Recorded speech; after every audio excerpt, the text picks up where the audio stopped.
What's up guys, and welcome to the channel. My name's Micah, and today we're gonna change the oil on our Vstar 650. So this bike is technically called the XVS 650. It comes in a couple different trims, the classic and the custom. The process is gonna be the same regardless of which model you have. And I will put links in the description of the video for all the different oils and filters that we talk about. Just a generic oil pan and a basic toolkit is all we're gonna need for this process. Should only take a couple minutes, so without further ado, let's rip into it. So the first thing that we're gonna do is locate our oil drain bolt. So if you're on the left side of your motorcycle, right behind your kickstand here, we're just gonna come under here and you will see this oil drain bolt. So it's gonna be a 17 millimeter. So we're just gonna loosen that up. We'll put our oil pan under our bike and then we'll finish taking our bolt out and drain all the oil. So how we're gonna do this, I'm just gonna slip my socket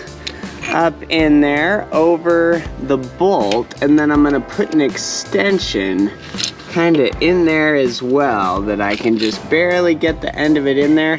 I'll put my ratchet on the end of that extension and I should be able to turn this out. Maybe. It's gonna take some muscle. Oh my gosh. That baby was on there. Now it's spinning freely. So we'll go get our oil pan now, put it under here, and then we'll take this bolt all the way out. Now we'll just slowly loosen that bolt up, and the goal here is to not drop the bolt in the oil pan. Please don't drop it. I might drop this. All right, our oil is draining. I did not drop the drain bolt. There it is right there. So we'll just let that drain for a couple minutes and then we will proceed. And then there is a little crush washer on that drain bolt as well. Ours was kinda glued to the top of that bolt head, but you can kinda see it on there. That's something you'll wanna inspect. If you think it's jeopardized, you'll wanna replace that as well. But I think ours is good for another go, so we don't have to worry about that. All right, so most of our oil has drained out, so I just slid that oil pan a little bit closer to the right side of the bike because under this circular cover here that has the 3 bolts on it, that's gonna be where our oil filter is. It's a canister type filter. It's not a spin-on filter. So we're just gonna take this cover off and then that will give us access to our filter. So these bolts here are gonna use a size 4 hex key. So now we have that cover off the right side of our bike. So that gave us access to these 3 other bolts here.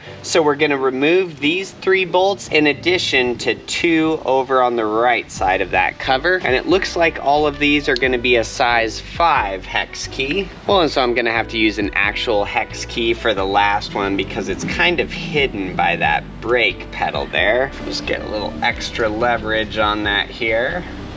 Yep, there we go. Well, and so now with our 2 side ones out, I loosened the 3 that are in the center, so we should be able, if we kind of turn this whole assembly, whoop, there we go. Perfect, so now that little cover came out. With our oil filter, there is a little rubber seal, a ring in here as well that you want to take a glance at. But initially you might think that you need to take that rear brake pedal off. You don't. If you kind of just turn that cover a little bit and get it at the right angle, you can take that out without touching your brake or your foot peg. Now K&N makes an oil filter for this motorcycle. There's also some off-brand ones as well. So the one that we're putting on is going to be AHL brand. So it's just kind of an off-brand manufacturer that makes parts for Japanese motorcycles. So these are about half the price of that K&N. I'll put a link to this exact one on Amazon, and then I'll put a link to the K&N as well. A lot of your local auto parts stores are gonna have the K&N filter in stock.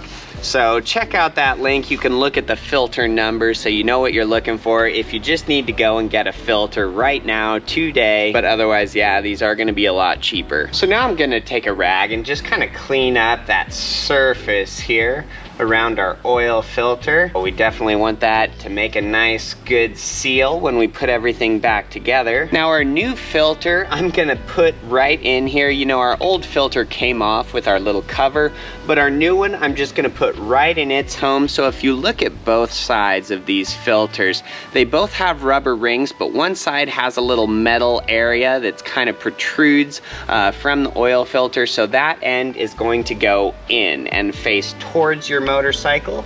So we'll just slip this around here, fit that in, and it will kind of hold itself in place. So now I'm gonna take a little bit of our old oil here on my fingers and lube up that rubber ring a little bit.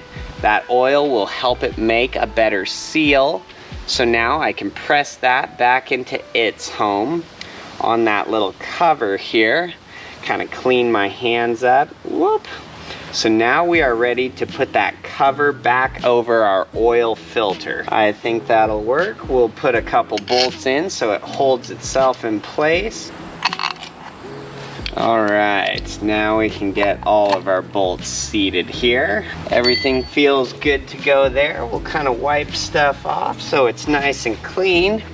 Now we can go about putting our cover back on here. I gotta switch back to my size 4 hex key for these ones.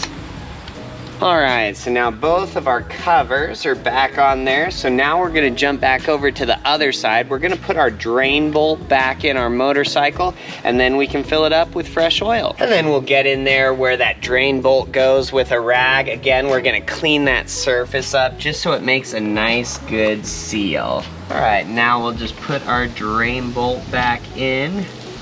Can't really see what I'm doing here. We'll just kind of go off feel. I think we got it. So we'll tighten that up as much as we can with our fingers, and then we'll put our socket and ratchet, our extension back on it. All right, so I've tightened that up as much as I can by hand. So now I'm just gonna kind of fit that socket back on it like we did before and give it just a little bit of a turn. Well, and I think that's probably good. And we're good.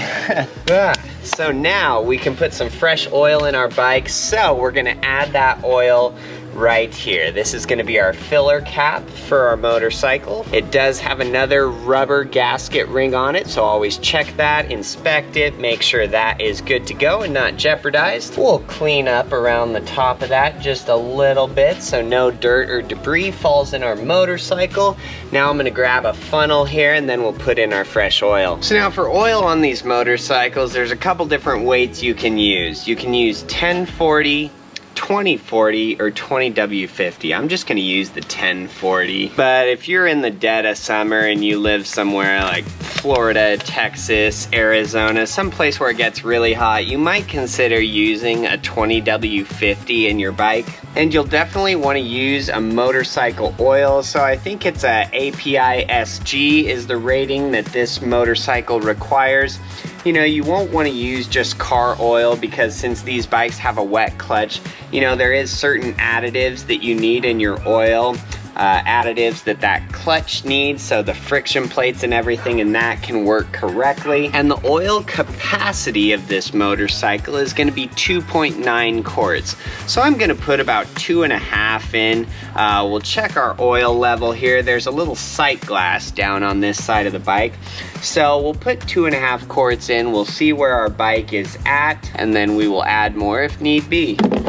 So we'll add part of this one here, at least half of it. We could probably go more than half, but we'll add half of it here and then we'll check our level and see what it looks like.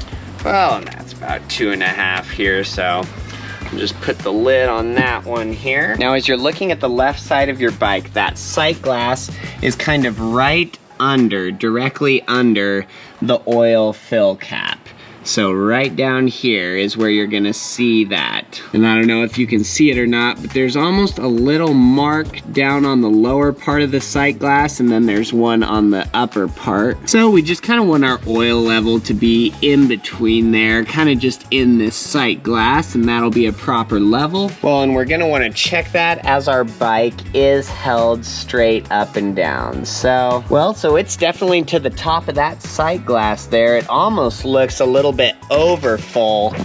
but we have to remember that there is no oil in our filter. So once we start the bike up, we let it run. It's gonna pump some of that fresh oil back into that filter, so most likely our oil level is gonna drop. So we're gonna take our funnel out, we'll put our oil filler cap back on, we're gonna start our motorcycle, and we're gonna let it run for about 3 to 5 minutes here. Well, and so we let our motorcycle run for about 5 minutes. We let it cool here for about 5 minutes, and the oil level is perfect. It's right at the top mark on our little sight window.